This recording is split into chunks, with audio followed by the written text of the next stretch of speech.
There is never a second that goes by in the day when Hal Blaine is not being played on the radio somewhere. Who is Hal Blaine? The most prolific drummer in recorded music history. He has played on 150 top 10 records, 40 number ones, 8 songs that won the Grammy for Record of the Year, literally thousands more on albums you own. Who did he play with? Elvis, Sinatra, the Beach Boys, Simon and Garfunkel, Herb Alpert, the Mamas and the Papas, Fifth Dimension. Dozens of others feature Hal laying down the beat. He was part of a legendary group of studio musicians that used to be known as the Wrecking Crew.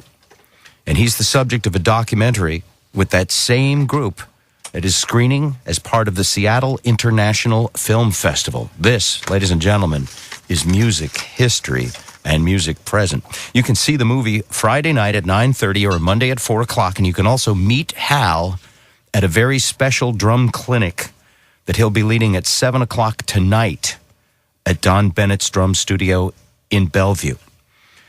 I can't believe we've spoken to him on the phone. I can't believe we have the legend, the man himself, in the studio with us today. Hal Blaine, welcome to the Bob Rivers Show. And I'm still alive. Yeah. I apologize, sir. That was my doing a couple years ago. I started that ugly rumor. What made you think he was gone? Well, for one thing, it just doesn't... Easy, greasy. Come on. Doesn't seem right, a guy that's done as much as Mr. Blaine. I mean, I don't know where I heard that, but that was a bad deal. And that happened to Tim Russert last week when some politician said, and you know, if your dad is probably in heaven looking down on us now, was a Big Russ, Big Roy, whatever his name was. And Russ was like, well, he's watching at home. He's eating a burger. The first thing I have to say is my name is Hal.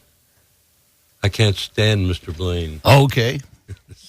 Well, I was defending this man left and right, Joe. Well, this may offend you too, but I got so many albums that you've played on. But the one I picked out, I didn't even realize you played on it until I was listening into my car with my daughter. It's one of our favorites, and it's David Grisman and Jerry Garcia, Not for Kids Only. That's it. And I bet with the 35,000 songs you recorded, this is the only one you played your belly on, because I know you played your belly on this. At least that's what they say in the liner notes. I know I did, and I played on one other. There's a great singer in L.A. by the name of Lauren Hart, beautiful lady, and she's the granddaughter of one of the great silent film stars. And we were recording her album, and she did one song that was kind of a laid-back southern little thing, and I was going, and they loved it. Let's mic your gut real quick.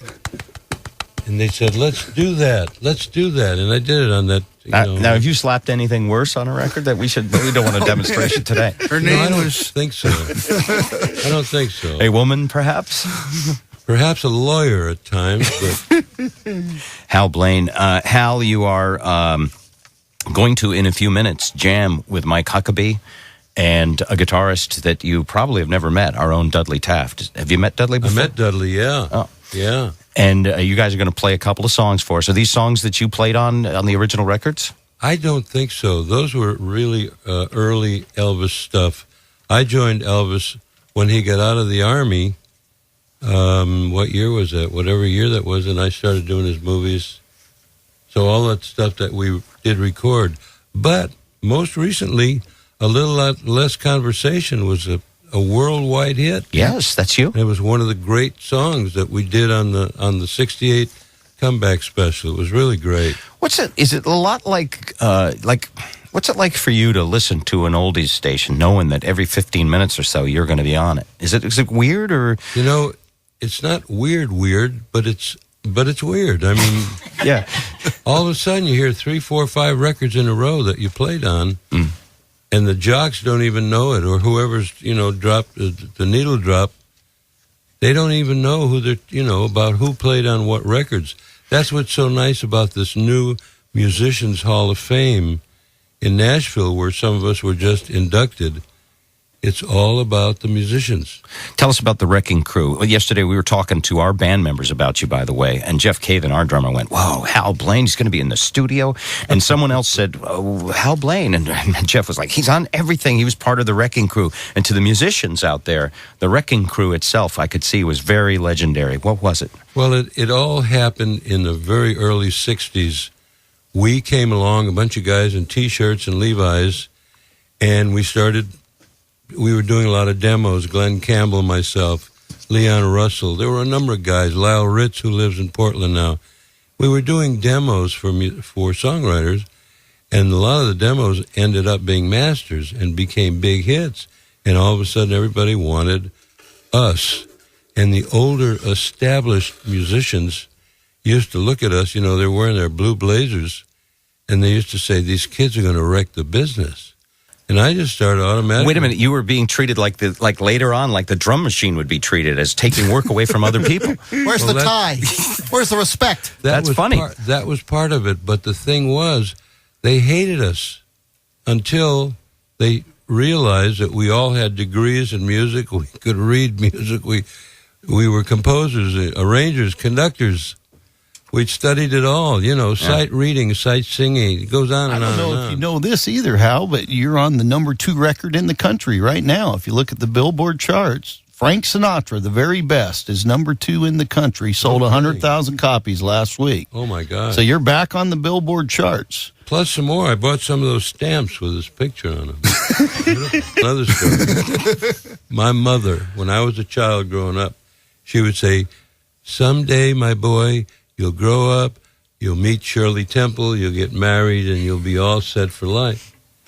And years later, I met Shirley Temple. I was working as a beach boy. Before I ever was a real beach boy, I was working as an actual beach boy at the Santa Monica Swim Club. That's what a beach boy is, by the way. We don't know what beach boys are because it rains and it's cold here. Well, a beach boy basically helps the members when they come out. They bring them umbrellas. They bring Set up the backrests. chairs. Right. Yeah. They bring towels and things like that. And all the directors were going to all the movie stars. I met people like, not Buster Crabbe, but, oh, God, what was his name? That was his Hyman? name. That was his name, Buster Crabbe. Well, Frank not only used you, but Nancy, his daughter, used you. These boots were made for walking. That was a great song. Well, see, after that 10-minute marriage, Nancy must have been 16 or 17. She called me and said, "Honey, and we were close. She gave me this beautiful bracelet. She said, I'm going to start singing, and I want you to be my drummer man." And I said, "Of course, whatever you want." And Frank called and said, "First my wife, now my daughter." And then, when the minute Frank left Capitol and started Reprise Records, I started working for Frank. And there are a lot of inside stories there. Yeah. It was a free will in time, wasn't it? It was a wonderful, wonderful time. A lot of free love, too. Jimmy Bowen was producing everybody at Reprise, and we did everybody in the Rat Pack, including Regis Philbin. And we did so many people. It's hard for me to believe. Yeah. Now, and there were a lot of pitfalls then. Obviously, drugs, which a lot of people got into. You didn't have a problem with that? I fortunately never got into any of that. One of the things that I learned very early in life was there is a very important word in the recording business. The word was ear. And I always thought, I'd tell people the word ear, and they'd say, "Why is that?" Because people go, "Ear." And before you know it, I just never got into the booze. My father had a tiny little liquor store smaller than the booth here. And my dad always said, "Liquor's made to be sold." I didn't like the taste of liquor, I just couldn't take it. And I'd played in nightclubs as a youngster, really, for so long, getting my, basic training. And I knew that you're either going to play music or you're going to wind up in prison. Good message today. We have Mike Huckabee is coming in next. He's working with teens to get them interested in music, which I think is a great way. It could be a way to get into drugs or a way not to get into drugs. In your case, a smart move. We're going to come back in just a few minutes, and the legendary Hal Blaine will play with the legendary Arkansas governor and the guy we know, Dudley Taft. Just a few minutes. Hang on.